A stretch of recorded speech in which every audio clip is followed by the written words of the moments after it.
we have been, because we obviously haven't. It's so true. So true. I mean, I get so upset when every day you hear about knife crime happening, and you stabbing, somebody's been killed by knife again, thinking, again, that every single day this is, every single day. And that breaks my heart thinking, all you hear is knife crime. You never hear any positive stuff, or very rarely anyway. But what you do hear is knife crime or an attack. So And well, you know what we don't talk about?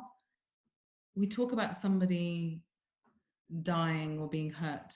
We don't talk about the families. We don't mm, talk about the impact. Oh my God, my doorbell's ringing. that's all right. I'll pause it for 2 seconds. It's fine. Of course you can. I just pause the podcast. It's Okay, give me fine. 1 second. I'm coming It's back. okay. Okay, one No sec. worries. What were we talking about? I've forgotten. Yeah, about attacks, knife crime, and so Oh, forth. yeah. Yes. So, my younger brother was stabbed on a bus about 5 minutes away from my home No way. about 15 years ago. And it was 7:30 in the evening. Bus was packed. Nobody did anything. They got him off the bus. There were 30 young men involved. 30. 30. They stabbed him 13 times. Jesus. Like he has no, like, so they cut him open basically, left him for dead. And somebody who was gone, who was definitely an angel in disguise, I would say, found him, got him to the hospital. And even though he was bleeding, he remembered my younger brother's number. So they called us to tell us that, he's been hurt, he's in hospital. We got there half an hour, 40 minutes later. I didn't even recognize him. His head was like there was so much Wow. pain. Yeah, it was. I've never seen anything like it in my life. Yes, I've worked with young people before. Yes, I've worked with young people involved in crime before, but nothing like personally experiencing something like this. And they found out he was alive, and they came back to finish him off at the hospital. This is how. Oh my God. This is what we're talking about. This is like no understanding of the impact of what I'm doing as a young person and how it affects not just the young person I'm hurting, but also everybody connected to that young person as well. My brother was in a coma for a very, very long time. Really? Suffered a heart attack. Oh my He's lost. God. Like they just said to us, he's had brain damage. He's not going to make it. I was sitting with him when he opened his eyes, and this fool, the first thing he asked for was a cigarette. Honestly, I sat there. I wanted to cry. I wanted to beat him, but I was like, "Oh my God, you're breathing." But just the impact of what had happened to him, for me personally, it was like an awakening of sorts. It's like you've experienced this firsthand. What are you personally going to do to work with young people who are in a similar position? And for the past, I guess, 15 years, I've been working with young people. So in the capacity of, I guess, booking artists to come and talk about this at schools, taking artists and people in the industry into schools, specifically talking about trauma, talking about other opportunities and things that we should encourage young people to pursue. But one of the things that every young person has said is every time somebody gets stabbed or somebody gets hurt or shot or gets killed, our schools do not want to talk about it. It comes, they mention it in an assembly, but nobody asks us how we're doing. Yeah.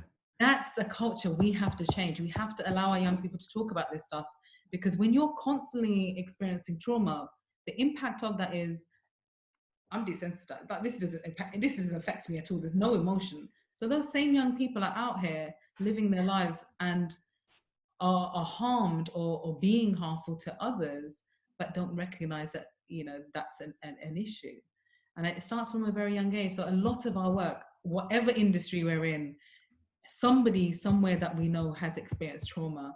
How can we create spaces where we not only address it, but there is professional and holistic support available, whether that's young people within this setting, whether that's women who've been sexually assaulted or raped, whether same applies to men too.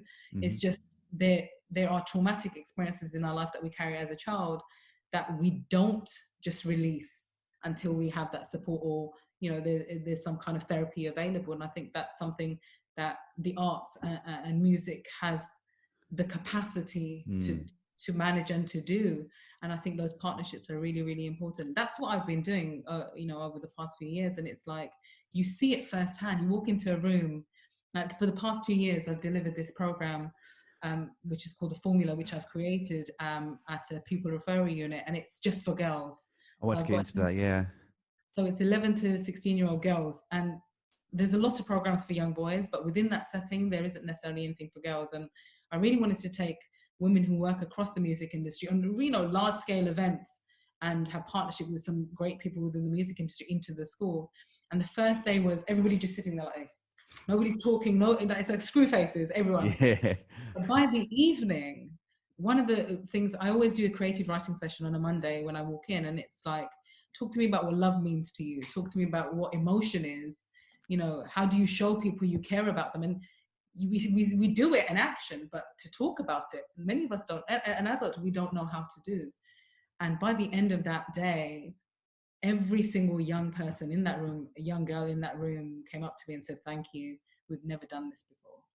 Now, this is just me doing this. Imagine as an industry or as a people, if we do this in every space that we're in, every interaction we have with a young person. We talk about bus stops, people standing at bus stops. Yeah. They're so rude, oh my God, they won't give us a space. But it's also how we interact with them as well that makes a big difference. If you're looking at them like you want to fight them, or looking at them like, oh my God, you're so rude, your parents didn't teach you well. Of course, children are going to pick up on that. I think from that perspective, there's so much that young people are going through that we never went through on a daily basis. They don't talk about it. They don't at all. And they don't have anybody other than their peers to talk about it to either. And what do you feel about kind of like the government, say, taking away things like music, like art schools and music schools, or giving them less things to do? How do you feel about that? One of the most beautiful things that I've discovered over the past few months about all of the young people that I know is all of us are creative in some way or another. It's how we express ourselves. So there are so many young people who are producing music at home, just on apps, or just have an older brother or sister who's a musician or an artist and just working with them. But there's also those who don't have anywhere to go, and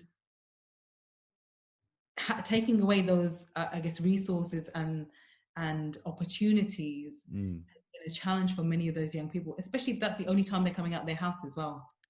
And if they're not doing that and they're coming out of their house, where are they going?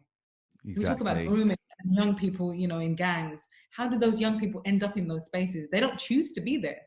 Sometimes they meet somebody who entices them and it takes them in because they have nowhere else to go. And I think if there were opportunities, so you've got youth centers, and youth centers get given a lot of funding. I'm not going to name any names because I've seen a lot of funding going into them, and all they do is play snooker. Right? You're not teaching these young people any skills that they can apply anywhere in their lives. Why are you still open? Why are you still being funded? I think there's a bigger question around what needs to be taught or what young people need to learn, but ask the young people. Trust me, most of them want to work. They want to have the knowledge. They want to be able to create stuff and be able to do it by themselves at home. Every young person has a device of some sort. If you don't, it's because your parents can't afford it. But most young people have a smartphone. Most things, creative things you want to do, you can find an app for.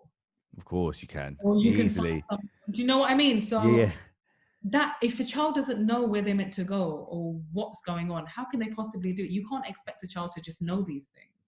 So when we're looking at youth workers and especially outreach and engagement, we need to be looking at people who do informal outreach and engagement, not your typical youth worker who has a qualification. We need to be looking at other creative ways to engage young people, and that has a lot to do with arts and culture. People who 100%. Make music.